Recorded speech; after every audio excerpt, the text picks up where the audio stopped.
One, and we are recording on Tuesday, June 3rd, 2025 at 2:02 p.m. Eastern Time. Mr. Clay Clark, and as I was just telling you, and how if people want to know how the sausage is made, so many of my guests, I just look back and it's just an email here, an email there, and just it really is Pong, where it's like a game of like mini golf, and it's just bouncing around, and then eventually it falls in, and that's how I get. And honestly, that's how I've had some of the best guests. So, not that that's relevant to anything we're talking about, but it's just I don't know, one of the patterns I've observed in 5.5 years, almost 1,800 episodes, is just how random things come in and click in a place. But yeah, man, I'm happy to have you on. I'm glad we finally got to talk. And real quick for everybody, introduce yourself, and then we'll just wing it. Yeah, well, basically, my name's Clay Clark, and for anybody out there that doesn't know, or kind of say, who is this guy? Why is he relevant?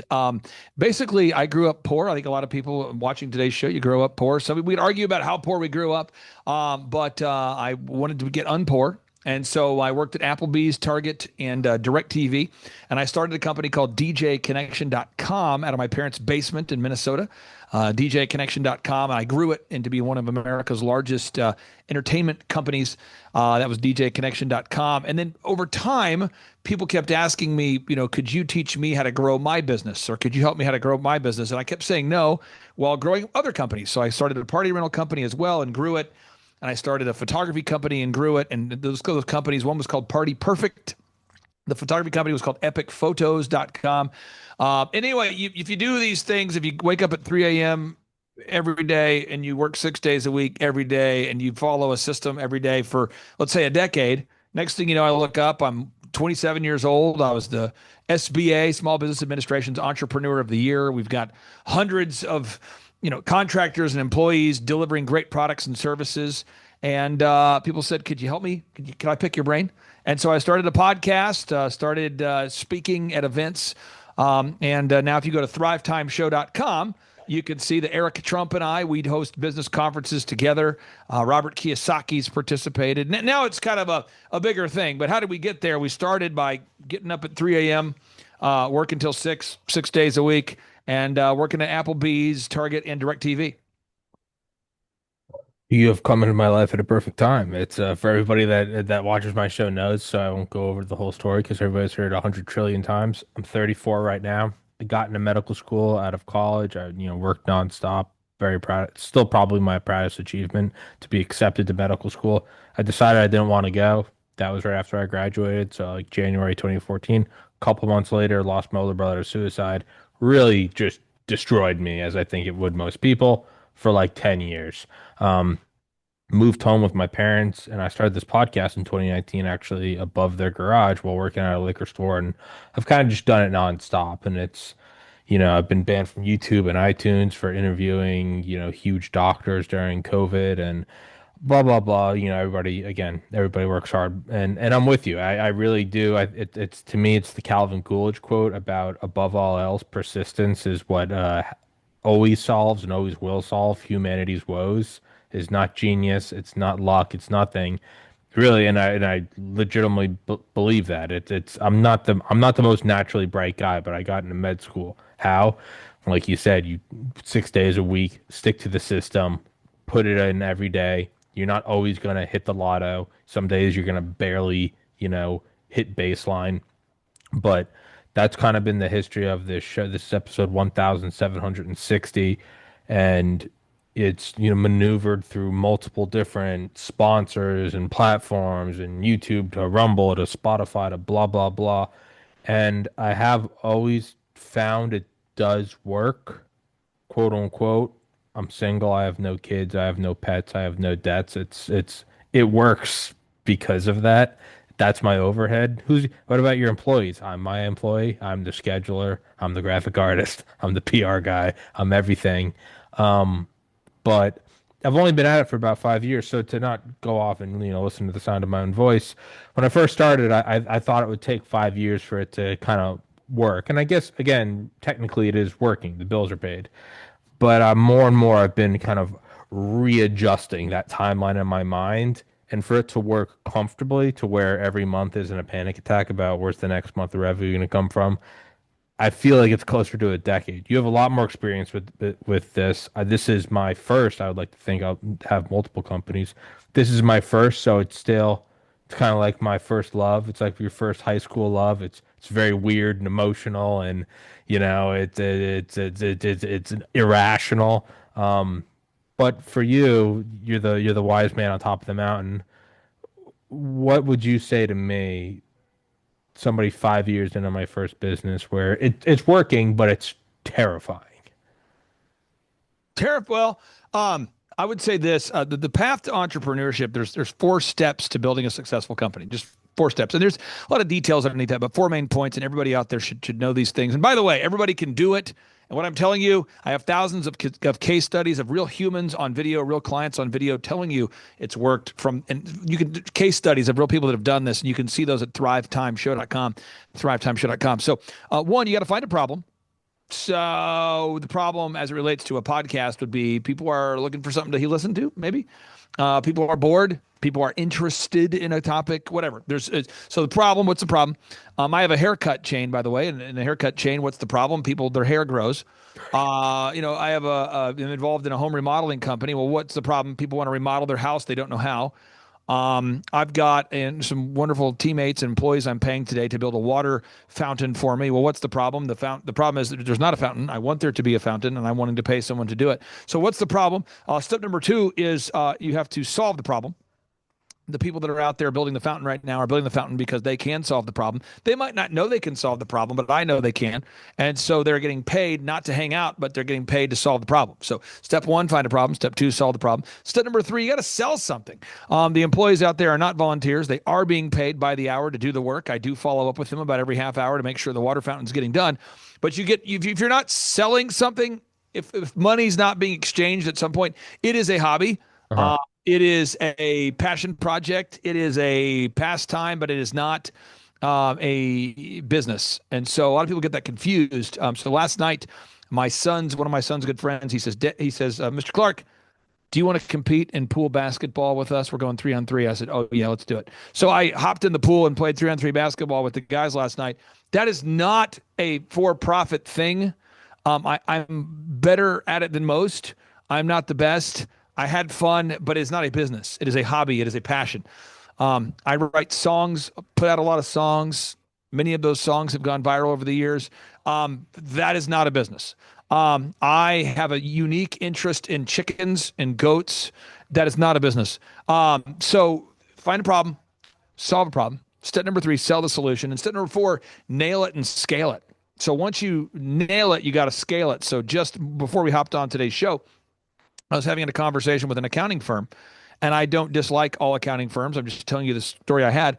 And I'm having a discussion today, this morning, with this accounting firm, and I'm trying to explain to them simplicity scales, complexity fails. And I'm having a mentor moment with this accounting practice. And they go, what? I said, simplicity scales, complexity fails. Who said that? Steve Jobs. Brevity is the soul of wit. Who said that? William Shakespeare. Brevity is the soul of wit. What I am saying is that the accounting that this accounting firm was proposing was so complex that my wonderful client could not determine what was going on. And so I asked my client, Mr. Client, how much money do you have in your bank account? And they go, I don't know. What are your expenses? I don't know.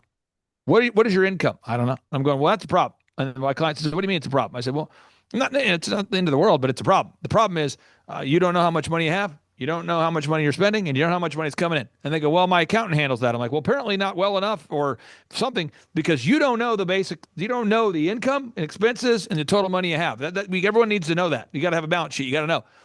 And so we get on the phone with the accounting firm. And Tommy, what we found was that the accounting firm was sending graphs and pie charts and complicated jackassery, and my client couldn't tell what was going on. And so I'm just telling you that fourth step, nail it and scale it, is really about simplifying. Another example, Tommy, I talked to a lady today, God bless her. I'll be kind of vague. It's one of my clients I work with. It's one of their employees. And she is over complicating the idea of updating the homepage on their website. I mean, she has got graphs, charts, missions, visions, theories. And at the end of the day, none of that matters if you don't build the website. And she's been trying to update this website for 90 days. Could you imagine what it would be like to be inside the mind of a person who's taken 90 days to update one page on a website? I mean, dear God, in the event they gain traction, what if they had to do 9 pages of the website? I mean, at this rate, we'll never get it done. I think, biblically speaking, the Antichrist may emerge before they finish the website. So again, I'm all about simplicity scales and complexity fails. That's awesome. Yeah, no, for me, I mean, I had on Dr. McCullough and Dr. Malone both Mm, about 6 months before they went on Rogan. I got banned yeah, from YouTube. 6 months sweet. later, they got on Rogan, and the White House was like, Joe Rogan's a miss. I'm like, attack me. I need the popularity. I need the so that hurt a lot. But to me, that was kind of one of the early problems. People wanted to know what was going on. You couldn't find an answer anywhere. If you asked an answer, you got banned from every social media. So early Right. on, not only did I feel it was objectively the right thing to do in terms of and legally in terms of Nuremberg, but I also felt it was, well, there's something I can offer. I have the ability to reach out and find these people, which by the way isn't hard. You put their name in Google and then follow it with contact information, and you can get them on. Scaling it is that's been another reason for simplicity. I've been going to the gym every day, 25 Uh, years. this guy's jacked. I've been doing it every day for 25 years, and I never go for more than 15 minutes. And it's what you said is scale. I keep it very simple. There's no excuse when I wake up of, "Oh, I gotta go do an hour in the gym." I wake up, I have my sneakers, I have the shirt, I have the shorts. Everything is at the end of my bed when I wake. So I can't even go, well, I don't know where my clothes are. It's get up, put the clothes on, go to the gym before I can decide I don't want to. That is the simplicity scales. Turning it from problem, people couldn't get the information, solution, I get the information. I also have a zillion interests from Cold War authors to Delta Force to sci-fi authors to, Space Force advisors and everything in between. So I'm like, people do like, I had on a guy talking about stagecoach robbery. He wrote a whole book about the history of stagecoach robbery. It was incredible. But so, okay, there we go. I can do it. I know I can work hard. I know I can put it out 5 days a week, and people know that there's always a show coming out. It has been very difficult to pivot it from hobby to profitability. And because I also feel I mean, if you want to be profitable, you can throw it behind a paywall. You can do all that stuff. But I've had a very difficult time sort of being honest with myself and being genuine about, am I selling snake oil or am I selling Right. something worth it? And that's Well, kind of, yeah. well, I'll say Yeah. this, and for anybody out there that goes to my website, you go to thrivetimeshow.com. I only have three things that I ever promote, ever, for the same reason that you. So the same conflicted I concept that you have in your mind. So the idea, this idea, someone says, well, how do I fill myself with confidence? One of my mentors back in the day, who by the way was the one of the largest, most successful ministries in America before he renounced his faith and became essentially like an atheist. But his name was Carlton Pearson. His life was made into a Netflix documentary. It's a fascinating documentary. I pray for his soul. May he rest in peace. But Carlton he looked right in the face and he says, Clay, if you want to be filled with confidence, let me tell you how. Because I was hiring him to teach me. He was my speech coach. I mean, this is the guy who was like one of the top speakers in America by ratings. I mean, we're talking like in the 2000s. This guy was like the hottest. It was like Stephen Furtick today, or maybe pre Diddy, TD Jakes, whatever that was. Just you get the idea. This is like mega church, mega church. This is the founder of the concept of the mega church. Okay, unbelievably massive traditional black church, phenomenal. And Carlton says to me, he says, Clay, you're going to be filled with confidence. You have to confide in yourself that during this instance, you are doing what God wants you to do. Think about it. He Yeah. said, if you want confidence, you have to confide in yourself that during this instance, you're doing what God wants you to do. So for people if they go to thrivetimeshow.com, what I do is I have business consulting that I do. So how do I make money? I charge people $1,700 a month, Tommy, or whatever they can afford, which is a mind rocking idea to people. They go, you let people name their price. So $1,700 or whatever price they can afford. And then I get a small percentage of the growth. And so when I say I helped full package media go from a startup to a $3 million company, that's true. when I say I've helped OxyFresh open up 500 locations. Could you imagine being a carpet cleaner and then opening up 500 locations? I No. can go on and on giving you examples. When I say I've helped Papa Gallo's Pizza in Satellite Beach, Florida, increase their revenue by 8 times. These are all facts. These are all examples. I'm clearly citing the websites. I'm putting it out there. You can see them at thrivetimeshow.com. I tell people at $1,700 a month or whatever you can afford. I mean, so I have no dissonance at all internal about that. The second thing is, I do conferences and people say, well, what do you charge for that? Dude. And I go, it's $250 and they go, or whatever I can pay. Exactly. Or whatever you can pay. And they go, why do you do that? I said, well, because I grew up poor. I get what it's like. And I think everybody deserves an opportunity. So it's $250 or whatever price you want to pay. And it's maddening to accountants. It's maddening to family members of mine who like to chime in with advice. They go, you're a 44-year-old man. When are you going to give up on that idea of letting people name their price? You whack job, you nut job. About every 6 weeks, some advisor reaches out to me, via email or phone. I'd like to talk to you. I'm what they call an income optimizer. And I have found that if you would just simply set a floor for your conferences and charge more for the premium. So that's how I do my conferences. And then the third is I buy gold and hold. My super complicated strategy for wealth building is I literally buy gold and I hold. Someone says, well, what do you do? This is a razor. I bought it. I'm turning it on. I'm holding it. I'm moving my chin. I don't even do that much for gold. I just buy and I hold. I don't have to do my chin. I don't move it around in different accounts. I don't watch the up and down of the market. I don't go, oh, I wonder what BRICS is doing. I don't do any of that. I just know that the dollar is going to collapse over time. Mm-hmm. Collapse of the dollar, it's going to happen. It's called inflation, hyperinflation. It's going to happen. So I just buy gold and hold. And so that is the entirety of my entire portfolio of things that I push. And I might have doctors on my show. Sure. Just yesterday, I had a doctor on my show that was really trying to push me to do a promo code. And I just go, I mean, if people want to use promo code Clay to buy the thing, it's cool. But I'm going to tell my listeners, I don't use the thing. Yeah. I don't use, it's too complex. I can't wake up every day thinking about these 18 supplements to take, Yeah. 42 multivitamins. I can't pretend like that's me. I've got a simple life. So I can't pitch that thing. But I just have 3 things I pitch. I you'd be happy to know that was the extent of my financial in 2021. I finally started making more than I needed for the show, and I have a biology degree. I don't know anything about any of this stuff. I read A Creature from Jekyll Island, and I Yeah. went, oh, it seems like gold keeps its value. Yeah, that's I got gold. I got some in my safe and I got some in the lockbox. I figure they won't be able to rob me in Bank of America. But that's no, that's that's my extent too. Because I'm just looking at it, I'm like, dude, I don't doubt you can. I mean, objectively, you can make a lot of money in the stock market. I know nothing about it, and the same hesitance I have looking at a casino, I have that same feeling looking at graphs. I go, yeah, I don't. There are people a lot smarter and Right. a lot more sinister who have no qualms robbing you blind. When I talk to a banker, this is a true story. As you start having success, by the way, and by the way, success is just the opposite of what every self-help course tells you. Every self-help course I've ever, literally every self-help course I've ever been to or listened to, except for maybe 1% of them. And I've gone to a lot of seminars. They always say, well, insanity is doing the same thing every day, You're expect a expecting different something result. different. You expect a different result because that's insanity is where you do the same thing. And everyone kind of mangles it a little bit. Then they have a That's also quote. what Thomas Edison did until he made the light bulb. I don't think he was insane, right?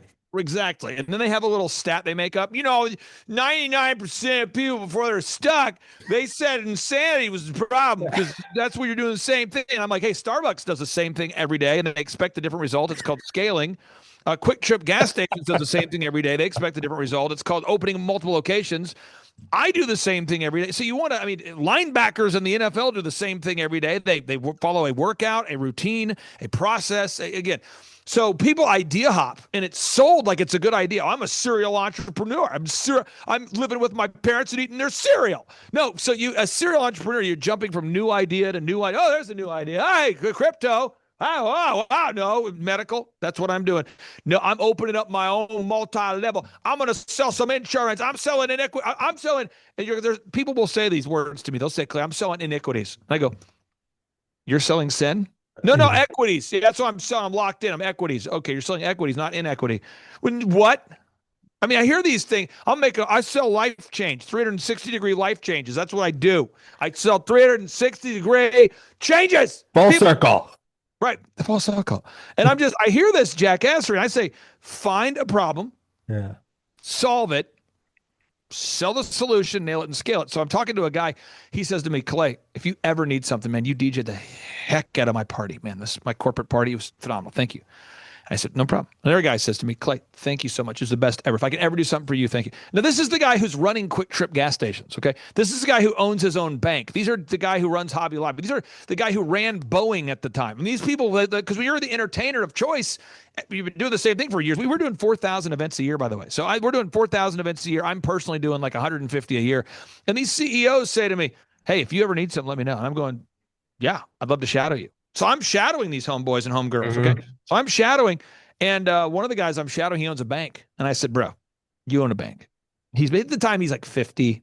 And I guess at the time, he's like 40, and I'm 25. It's 2005-ish. And I said, what do you do with your money? Come on. And he goes, what do I do with my money? I go, yes.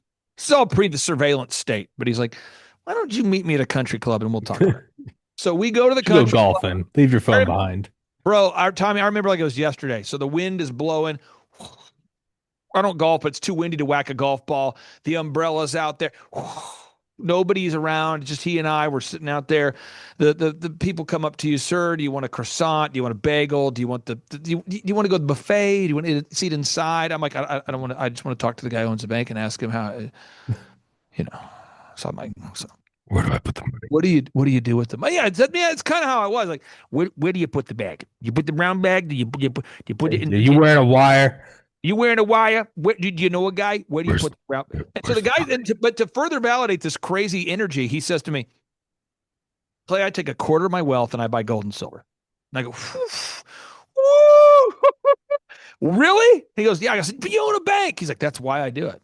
Because see, a bank, there's a thing called a Federal Reserve, and it's not federal, and there is no reserve. Yeah, And then he knows it's not there. I borrow money from the Federal Reserve, which isn't federal. There is no reserve, and then I lend money that I don't have to people who can't afford it, and they pay me interest. And then I take the interest they pay me, and I pay the Federal Reserve, which isn't federal. There is no reserve. It's a great big Ponzi scheme, and eventually it will blow up. And I'm like this is like meeting with Yoda, meeting with this Yeah. guru. I'm going, oh, snap. So I said, so what do you do with the gold? He said, I buy gold, I hold. This is 2005. I go, what else do you do with the rest of your money? He goes, I buy real estate from emotional people. I said, emotional people? What kind of people are emotional? What do you mean? He goes, like if there's a lady who's like, on the front lawn, peacefully on the lawn, and she's burning clothes, that's somebody who's probably getting a divorce. That's a good source. If you see a man with like a brick to get thrown at his car, windshield cracked, that's a divorce. That's a good source. If you see a divorce attorney, that's a good guy to talk to. You got a divorce action. Somebody who has a nice house in a nice neighborhood with tall grass, tall enough where monkeys are starting to Yeah. congregate and the anaconda begins to fill at home. That kind of energy, man. Anytime you see a nice house that is beginning to be run down, routine maintenance is deferred, you want to look for that, and you can typically buy wealth. So take a quarter of your wealth, buy real estate from emotional people, take a quarter of your wealth and buy gold and hold. And I go, what else? He says, we're always going to have a new business plan. And at the Mhm. time, I'd been doing the same thing for like 10 years. I'm thinking, I'll never have another plan. I'm building DJconnection.com. How could I possibly ever have another idea? This is my golden baby. This is my golden baby. Whatever that even means. Is that even a good thing? A golden baby? I don't know. This is my thing. And he's saying, no, you'll have another idea. And so I did it. Well, from the time I started buying gold, it was $400 an ounce. When I Oof. started buying gold, and now it's $3,400 an ounce, and I just keep doing it. So that would be the extent of my financial strategy that I endorse. Yeah. Yeah, no, that's it. Another reason I look at it that way is because, I mean, from working out every day, I know that the only way to actually get long-term gains and not, destroy your heart or destroy your hormone levels is very boring. Not no pain, no gain. That's a lie. It has to hurt. You should be in pain if you're at the gym. You should be eating things that don't taste that great. And if you're doing that, then you're doing it right. And that's how you build muscle because there's no sexy shortcut I kind of look at gold the same way. I kind of look at Tommy, how do you get so many guests on the podcast? Just keep doing shows. There is no shortcut. There is There's no no shortcut. conference. There's no, but I want 10x. You don't just put it in there. Take that, put that in a lockbox and go live your life. Tommy, there's a guy at the gym that I go to in the mornings. It's a true story. This guy does pull-ups where he does a pull-up, and then he somehow is so Hard. good at the pull-up, he begins to push down because he goes above, Yeah, he does the bar. I can't do that. Those he people goes are above insane. the, so he goes, pulls Yeah, up, up and then then he goes down. Now he extends his legs up. So he's this way, but all of a sudden his legs are going. hmm And I picture it in my mind. It doesn't sound like this, but this is how I picture it in my mind. It's like it's like a machine. It's like hmm hydraulic. When it's like engage, and then and it's just like it's unbelievable. And I'm going, wow. And he does this. And I've only had a little mild interaction with the guy. I try to not talk to dudes when they're working out. I try to just let you do their thing. But I'm the interactions I've had is I'm like, this guy, he's always sweaty before 4:30 in the morning. He is sweaty at 4:30 in the morning. And he doesn't really talk to people. He's not a big he's not putting chalk on his hands and going, ooh, he's not putting on a show. He's just doing it. And I don't think he has a lot of variety. I think certain dietitians or workout gurus would say you're overworking yourself. You're doing the same thing too much. But I think I've only seen him do what appears to be maybe three different workout routines. He's got the legs thing going on and the abs. Then he's got the upper body pull up thing going on. And he's got a day where he's just crushing triceps and biceps. And I'm just going, I mean, he's been clearly doing it for a long time. And I say these things because there are so many people that want to have massive success. And what we teach at our workshops, and again, thrivetimeshow.com, people are always shocked by the simplicity of the systems that I teach. And what I do is I try to create goal alignment with my clients. So I'm saying, hey, you, Mr. Pizza, Mr. Papagallos. Hey, you, Mr. Dentist, MLKdentistry.com. Hey, you, Mr. Carpet Cleaning, Oxyfresh.com. I'm mentioning real clients. And then I say, listen, just pay me a small percentage of the growth, and I will take you to the promised land. They go, what's a percentage? I go, all right, how about 2.5%? They go, that's too high. That's 2%. That's 2%. Okay, great. This is how it goes. I'm not a negotiator. I just want a small percentage, so it's a win-win, which leads me to my next point. You got to have a win-win. It has to be a win-win. If I feel like I'm pulling you to the finish line and you hate me and I hate you, that's not a win-win. My wife and I, we've been married 24 years. We have 5 kids. And here's the win-win we have here. I leave her alone during the day, man. Bro, listen. What guys watching this? This is what a helicopter sounds like. Get in the chopper. Get in the chopper. Get in the chopper. I'm not in the helicopter. I see so many men. God bless you. They're calling their wife every 5 minutes. Hey, babe, what are you doing? And then well, I'm doing fine. I'm just here at work. And what are you doing? What are you doing? What are you wearing? Where are you going? Where'd you go? Where'd you do? What'd you do? What'd you do? Where are you going? Are you doing this? I'm not giving her minute by minute micromanagement self-help tips. I'm not, right? And then my wife, to her credit, we got 5 kids. She doesn't call me and say, so are you working? Are you working hard? Are you focused? Are you doing your job? Are you focused? Are you working? She has her lane, which is she hmm raises the kids during the day, and she does a phenomenal job doing it. I have my lane, which is I grow companies, and I leave her alone.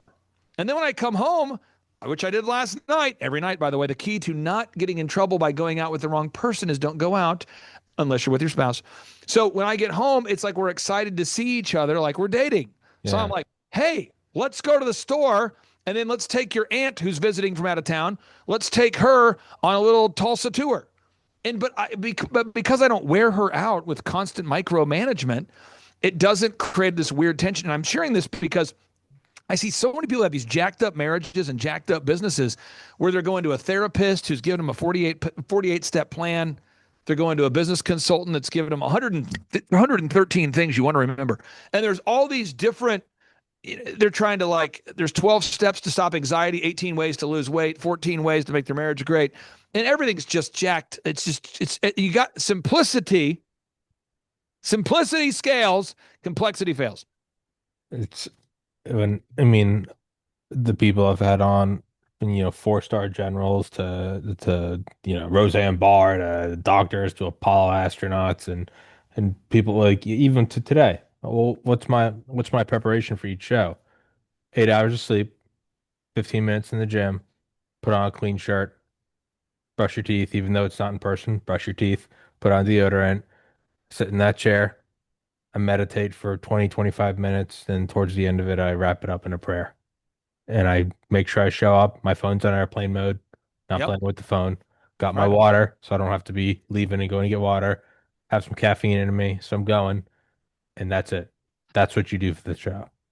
It's interesting, again, the simplicity of what you're saying. And I'm going to tell people what not to do. I'm going to help somebody out there because I've never wanted to become a podcast coach, but I've got right now in my portfolio, there are 6 podcasts that I coach and manage that have over 200,000 subscribers. So there's 6, but I only have 160 clients. So I don't really have a lot of client turnover. So I'm going to give somebody out there advice on this. It's so important. Okay. If you're making a podcast, these are non-negotiables, and you want to make a little checklist if you can. Your thumbnail could always be hotter. Who I say who you? My thumbnails could be hotter. Every thumbnail could always be hotter. So I'm going to give you a little. I tell my clients this: to make the client to make the potential listener bother, make your thumbnails hotter. I mean, it's just that eye candy. If you can just make your Hmm. thumbnails hot, I have seen clients I've worked with who've doubled their subscribers and doubled their views just by making the thumbnail hotter. So who am I preaching to? Myself. I could always make my thumbnail hotter. Everyone could do it. Step number 2, make your title more clicky, more sticky, more pithy, more because again, you already did the show. I already did the show. And it's like if the title's just a little bit more, ooh, I got to click that thing. That works. All right. So, people call it clickbait. I don't call it clickbait if you're delivering a good thing, but you want to make it where people actually want to click it. So you get the thumbnail. Okay. You get the title. And then the show, like how you're doing the show, how you're doing a show where you're sincerely interested. People will find you to be interesting if you are interested. So I hope the people listening to the show, I hope it resonates with them. Maybe it doesn't. Maybe it does. That I actually give a crap about helping people get not poor. Mm.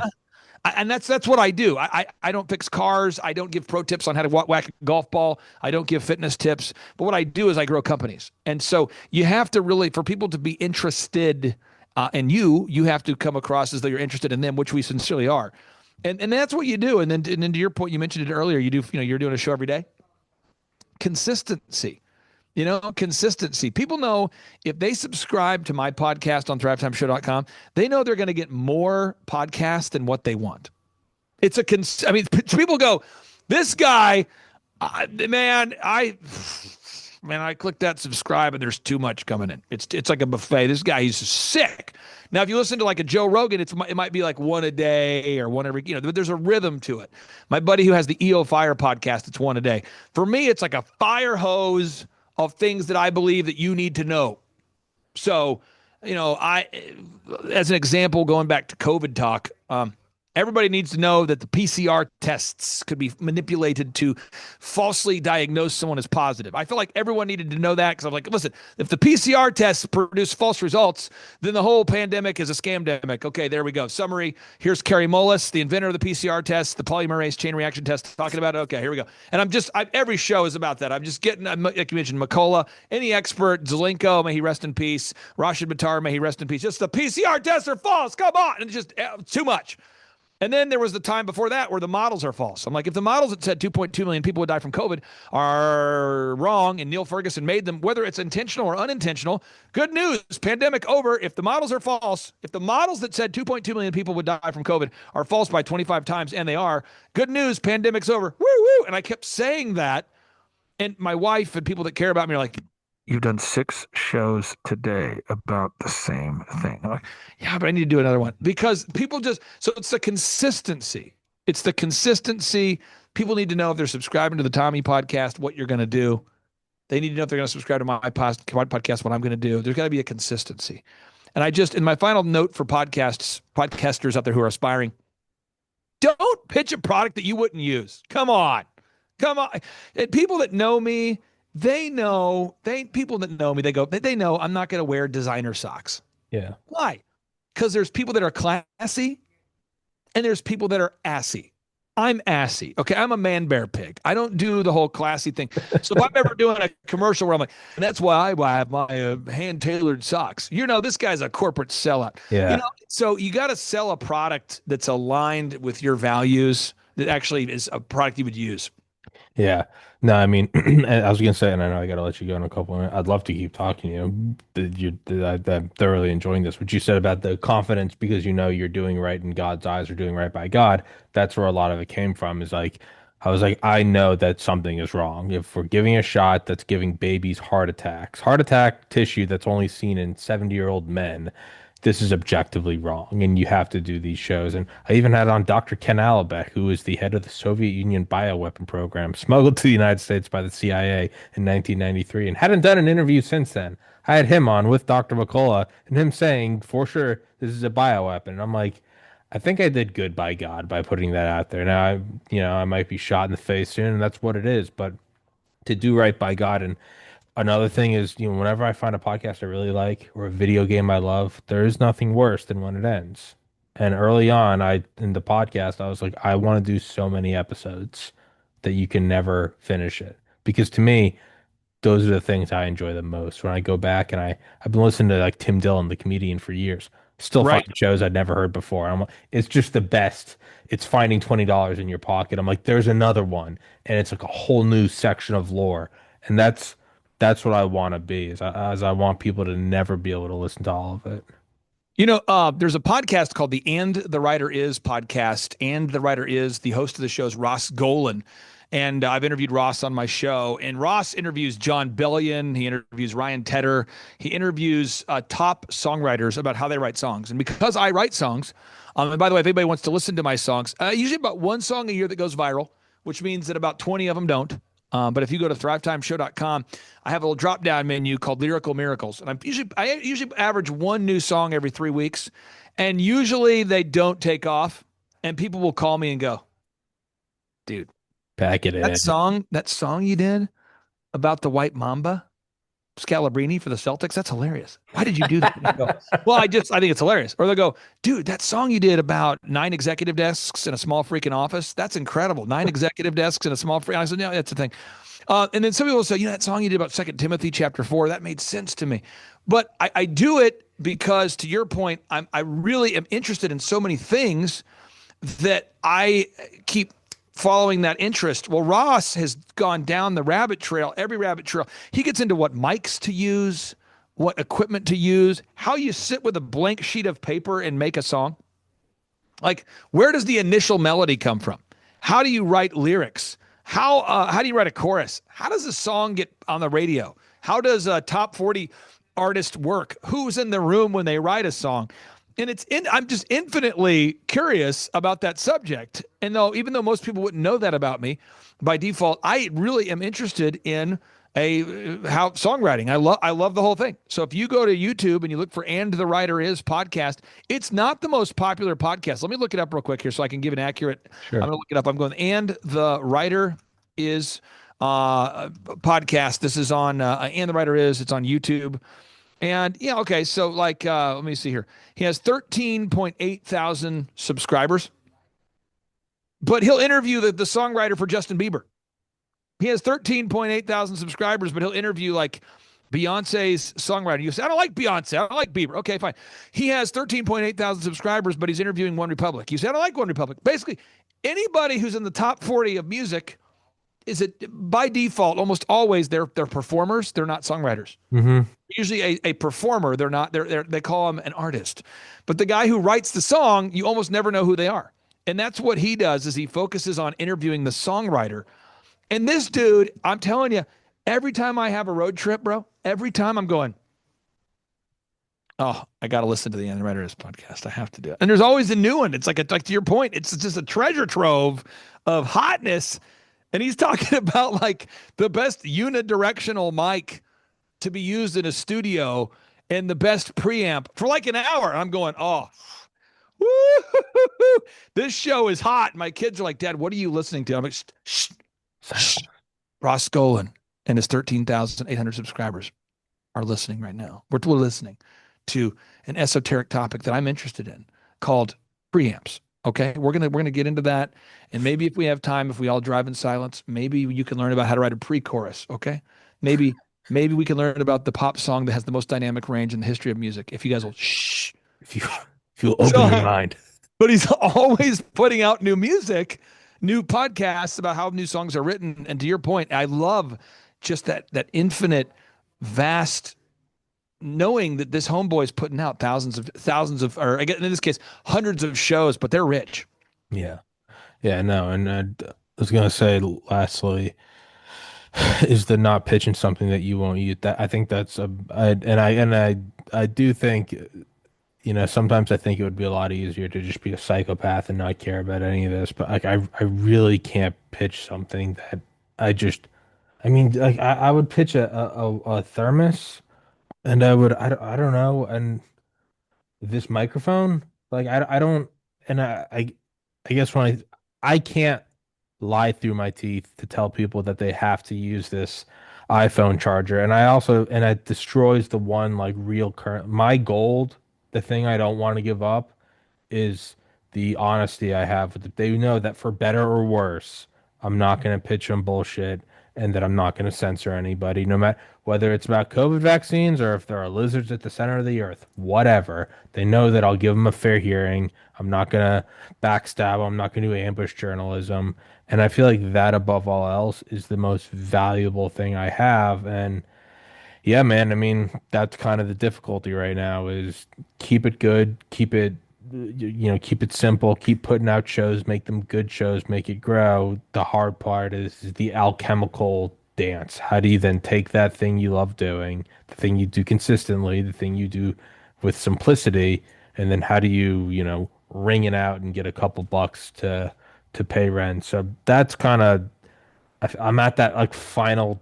I Yeah. feel like it's the end of the Manhattan Project.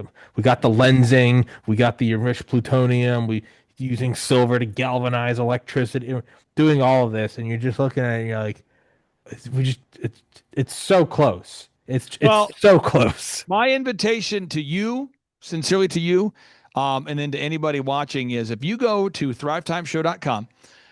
You'll probably meet Tim Tebow, or you'll meet Eric Trump, or you'll meet different people we have as guest speakers. But you'll end up coming to my living room at some point because I have a dinner at my house, at my home in my living room. We have a lunch in my living room, but we have a conference center that I built. It kind of feels like a dive bar. That's where I'm at right now, and there's about 350 seats available. So we never fill the room with thousands of people. There's no bouncing beach balls and theoretical. We get really practical, and I think sometimes taking 2 days out of our busy lives to work on ourselves and to really think about what are my goals for my faith, my family, my finance, fitness, friendship, fun. It really is life changing for people. And I'll just underscore this idea. We had one guy who came to our conference. He's been a client of mine forever, and he came to our conference. And one of our guest speakers was Sean Baker, the inventor of the carnivore diet. And at the time, my client was like 320 pounds ish. And I saw him get up and talk to the carnivore man. I wasn't involved in the conversation. I don't know what was said. I wasn't there. Then my client texts me and he says, "Hey, I've lost 80 pounds since the last conference." I go, "What?" I go, "We do conferences 4 times a year. How did you lose 80 pounds in 90 days. 90 days?" He goes, "Well, no, I mean, I didn't go to your last one. So it's been 6 months for me."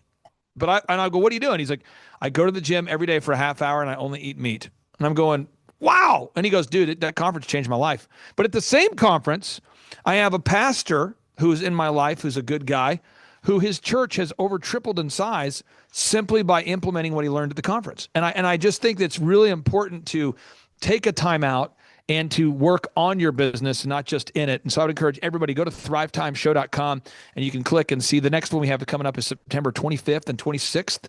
It'll be featuring Eric Trump and a lot of people that people would know.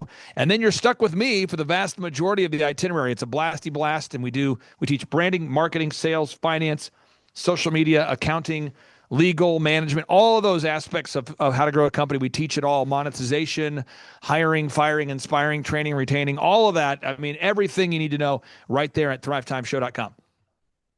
Beautiful. I'll put that in the description. We'll wrap it up because I don't have to let you go. Don't go anywhere. I'm gonna stop recording real quick.